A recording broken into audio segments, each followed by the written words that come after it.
नमस्कार। आज हम एक महाकाव्य के शायद सबसे शक्तिशाली और नाटकीय दृश्यों में से एक को बहुत करीब से देखने वाले हैं। देखिए, ये सिर्फ एक कहानी नहीं है, ये तो मनोविज्ञान, कविता और हिम्मत का एक बहुत ही गहरा अध्ययन है। तो चलिए इस विश्लेषण में उतरते हैं। और इस पूरे विश्लेषण की शुरुआत होती है एक बहुत ही रहस्यमयी पंक्ति से। तरु पल्लव महु रहा लुकाई। मतलब पेड़ों के पत्तों और डालियों के बीच कोई छिपा हुआ है। सवाल ये उठता है कि कौन छिपा है और आखिर क्यों? ये एक लाइन, बस एक लाइन, हमें फौरन एक ऐसे गवाह की जगह पर खड़ा कर देती है जो सब कुछ देख तो रहा है पर खुद छिपा हुआ है। माहौल में एक अजीब सा तनाव घुल जाता है ना? तो ये सब हो कहाँ रहा है? ये हो रहा है अशोक वाटिका में, एक ऐसी जगह जो कभी बहुत खूबसूरत बाग हुआ करती थी, लेकिन अब वो सीता के लिए एक सोने का पिंजरा बन चुकी है, एक जेल। आप महसूस कर सकते हैं कि वहां की हवा में कैसी उदासी, कैसी निराशा घुली हुई है। और ठीक यहीं, इसी माहौल में एक बहुत बड़े टकराव की जमीन तैयार हो रही है।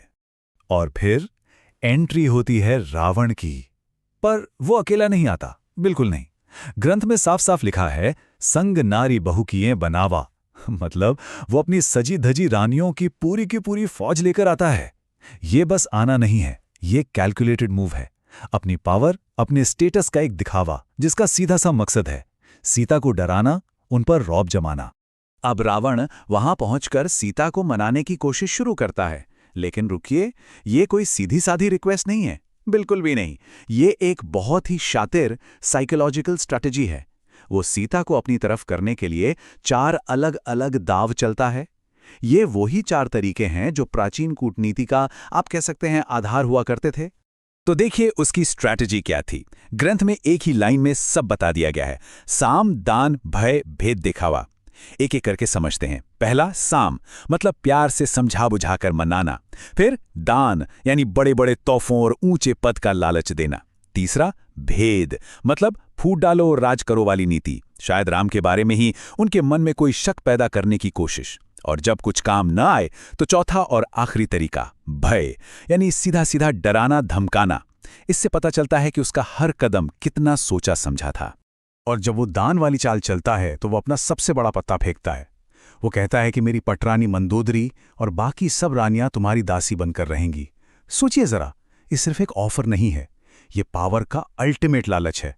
वो एक तरह से उन्हें दुनिया की सबसे ताकतवर औरत बनाने का वादा कर रहा है। इतने बड़े, इतने भव्य प्रस्ताव का जवाब सीता कैसे देती हैं?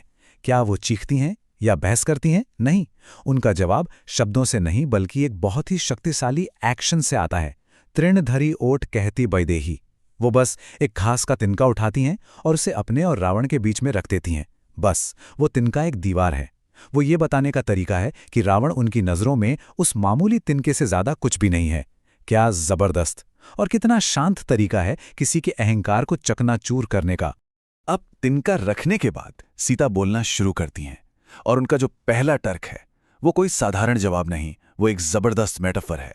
एक ऐसा रूपक जो रावण की पूरी सोच, उसकी पूरी दुनिया को हिलाकर रख देगा। ये कहानी है एक जुगनू और सूरज की। वो कहती हैं, सुनो दसमुख खद्योत प्रकाशा, कबहू की नलिनी करई बिकासा। मतलब, अरे ओ 10 सिर वाले रावण सुनो, क्या कभी एक जुगनू की टिमटिमाती रोशनी से कमल का फूल खिल सकता है? कमाल का सवाल है ना? यहाँ जुगनू यानी खद्योत खुद रावण है, जिसकी चमक थोड़ी देर की है, खुद की बनाई हुई है और सिर्फ अंधेरे में ही दिखती है। और सूरज यानी भानु, वो राम है, रोशनी का वो स्रोत जो हमेशा रहता है, जो पूरी दुनिया को जिंदगी देता है। बस इस एक लाइन से उन्होंने रावण की सारी ताकत को मामूली और टेम्परेरी साबित कर दिया। तो मेटाफर वाला काम तो हो गया।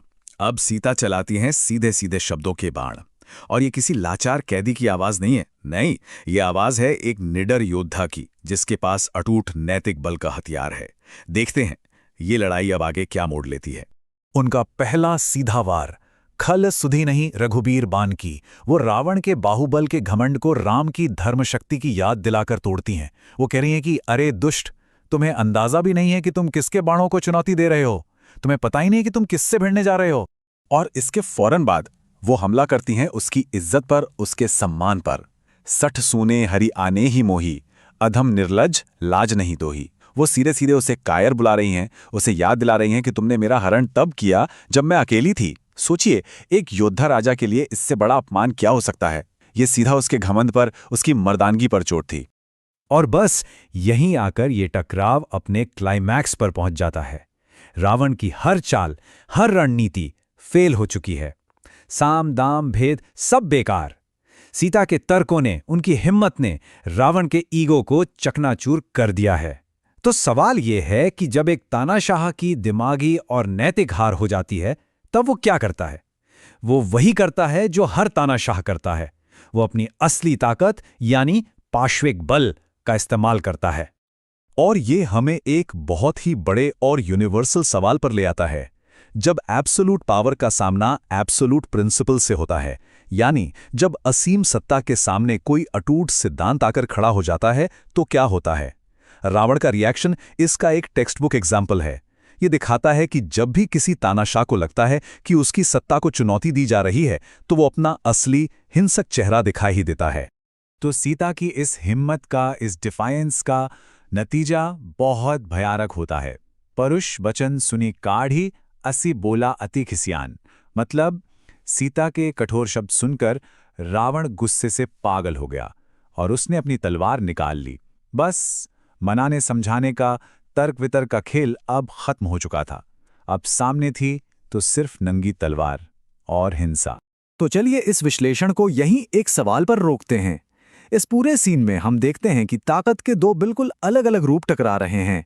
एक तरफ है रावण की शक्ति जो हुक्म देती है, और दूसरी तरफ है सीता का साहस जो उस हुक्म को मानने से इनकार करता है। तो असली ताकत किसमें है? आदेश देने की काबिलियत में, या फिर अन्याय के सामने ना झुकने की हिम्मत में?